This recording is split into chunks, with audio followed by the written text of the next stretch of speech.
Thank you so much for accepting our interview. Could you tell us who you are and all about yourself? Okay. First of all, I'm actually a graduate of Ohio University. Yeah, I studied at Ohio University. I did my bachelor's and my master's at Ohio University. Before that, I did a postgraduate diploma at the University of the West Indies, which is very crucial in shaping my scholarship and my intellectual posture. And I recently completed a PhD in communication studies, focusing on the political economy of film. My research interests basically, I study post-colonial phenomena. I study the small island developing states and development paradigms within small island developing states. I particularly have an interest in Pan-African cinema. So I study films from the United States with black aesthetics, but I also study film from other diasporic communities around the world, and particularly in the Caribbean and Africa, and some of it in South America, Brazilian film, and so on. So that's what's my foremost research preoccupation right now. Historically, I've published on on analyzing news coverage of important global incidents and global issues.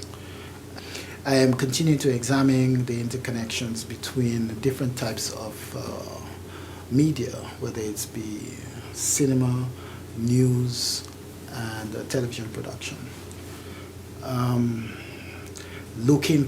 Particularly looking at prioritizing minority issues and looking at power relationships, not only from a political economy perspective, but also from a cultural perspective, and how it influences our understanding of minority identities. I am from the Caribbean, so I'm from a small island in the Caribbean called Dominica. But I've worked extensively throughout the Caribbean as a journalist. From as early, I think my first news production was way back in 1987. That's the first time I really had a job as a journalist. So I was trained by the Voice of America, the BBC, and the Corporation for Public Broadcasting on some of these on-the-job training programs that normally form part of your development as a journalist in the developing world. Okay. So that's basically who I am. Thank you, Dr. Bernard, and we're happy to have you here, of course. So you're here at Ohio University back in the 10th year anniversary for sports in Africa and the Global South. Are you here as a presenter? Mm-hmm. Yeah, there are two main contributions that I'm making to this year's conference. Yesterday I formed part of the feature panel with Olympian Lee Evans and foremost black activists as well. So I was on that panel where we explored the issue of the potential of the black body and the performance of black athletes, the outstanding performance of black athletes around the world, particularly as it relates to athletics, track and field. So we looked at the Michael Johnson's video, and we sort of did a critical analysis of what it means in terms of the understanding of black identity. Today, my presentation is sort of a far deviation from that thematically. Today, I examined corruption in FIFA, looking at how the recent, what is called the cash for votes scandal involving members of the Caribbean Football Union during the recent election campaign involving Mohammed bin Hammam, former Asian president of the Asian Football Confederation, in his contestation for the FIFA presidency against Sepp Blatter. So it was a major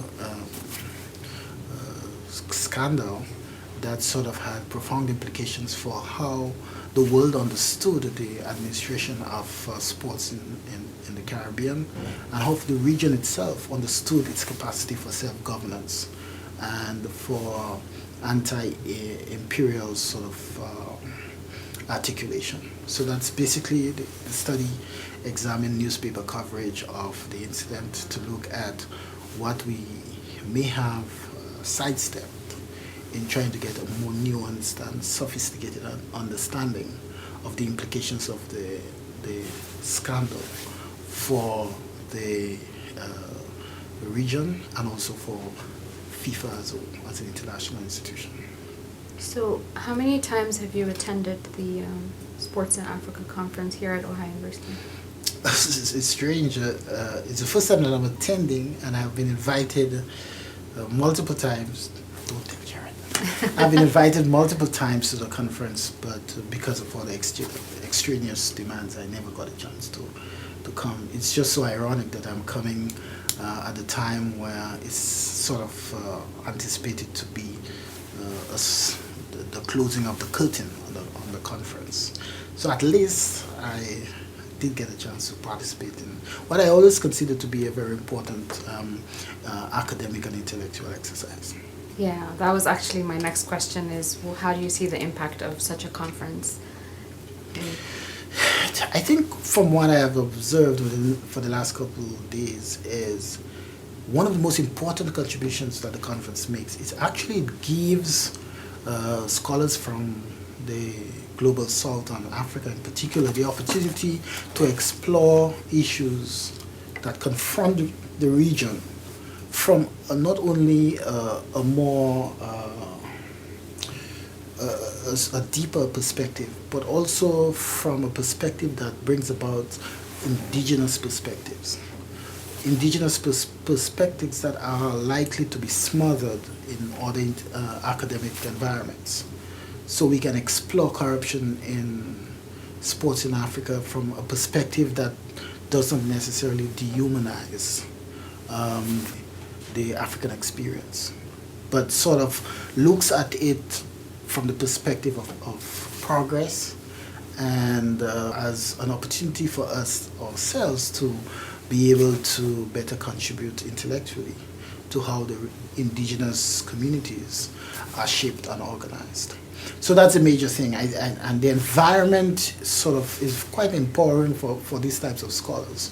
When you go to other type of conferences where you're normally invited to speak on Africa and so on, a lot of the times you're either marginalized in terms of the perspective, or you try to assimilate to the tone and the character of that particular conference. But this particular conference prioritizes this minority perspective and gives you an opportunity at least to fine-tune that perspective with the feedback and the review that you're getting from the other scholars from peer review, that allows you then to be able to more effectively present your arguments in more popular settings, academic circles. Yeah, definitely. So the theme for this year's 10 years anniversary for sports in Africa and the Global South is what next? Do you have any expectations for organizing or for a conference like this? Yes, I think what next brings about a high degree of responsibility for all of us who've been involved in the conference.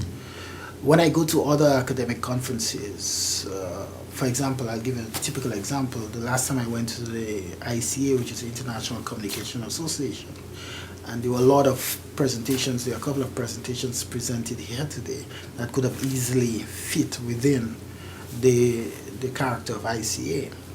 And I remember last time the ICA was very anxious about increasing the participation of scholars from Africa, to the point where they were even considering whether they should offer a scholarship that would help attract, or even some form of financing that would help attract scholars from the developing world, particularly from Africa. So now that I've been to this conference, it dawns on me that perhaps we need to be a little more proactive and perhaps extend this beyond the sort of purview of Ohio University and the structural limitations of our university, and see how we can make this more of an Afrocentric um, conference that integrates different other indigenous elements of the Pan-African movement, whether it's in the Caribbean or Africa and so on. And we should take ownership of that. And that will require from all of us a certain level of commitment to attract partners that would be able to sustain it. But also with the background and the success that we have had doing this for the last 10 years, I think it's a brilliant opportunity for us to lay a successful CV in front of potential supporters to let them know that this is a worthy exercise that we should take up as our own and not simply an extension of university institutional requirement. Okay. So, in closing, I'd like to open the forum for your own reflections or any messages that you'd like to provide to the public that would be listening to this interview about the conference.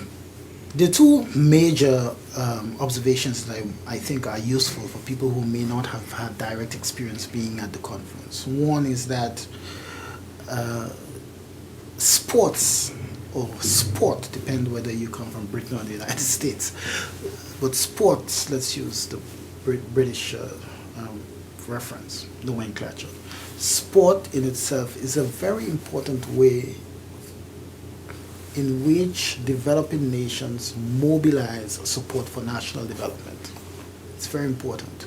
It is not simply a business or institutional sort of system or structure in these countries. A lot of times a way of life, a lot of times is a way in which relationships are organized, a lot of times in which society is mobilized towards a whole range of development agenda.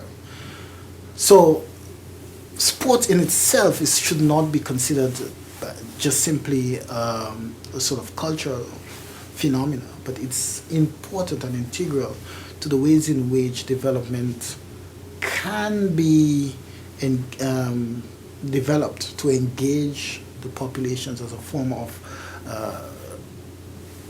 democratic sort of ownership of the development of these nations. That's one. The second thing that we want to understand is we can only begin to prioritize what's important to us when we take ownership of those issues that are important to us. And when we are able to articulate those particular concerns in a way that explains what is in our best interest.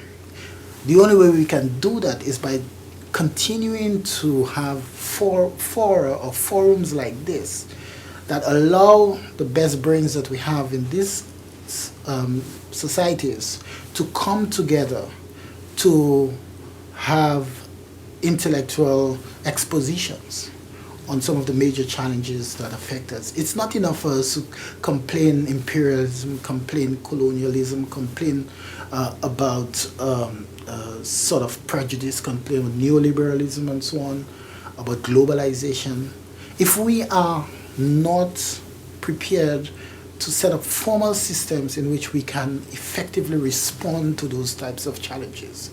And one of the best ways by responding to them is by bringing together our not only best minds, but our minds that are more prepared, more informed to handle those types of issues, come together and sort of thrash out some of these issues in a way that represents our own interest. We have for long depended a lot on Western scholarship, on Eurocentric sort of analyses of what confronts us for us to understand ourselves. And the Sports in Africa conference is a very fertile ground for us to